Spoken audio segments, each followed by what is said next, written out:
রাসূল সাল্লাল্লাহু আলাইহি ওয়াসাল্লাম বলেছেন, আল মুসলিমুনা কাজাসাদিল ওয়াহিদ।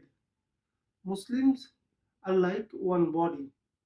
সারা বিশ্বের মুসলমান এটা একটি দেহের মতো।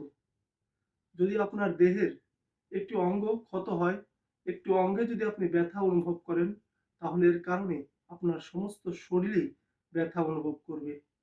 ঠিক তদ্রূপভাবে বিশ্বের যেই প্রান্তে যেই মুসলমান নির্যাতন, নিপীড়নের মধ্যে থাকবে, যেই মুসলমানই কষ্ট অনুভব করবে, তার কষ্টে, তার ব্যথায় আমি মুসলমান হিসাবে আমার অন্তর ব্যথিত হবে, এটাই স্বাভাবিক।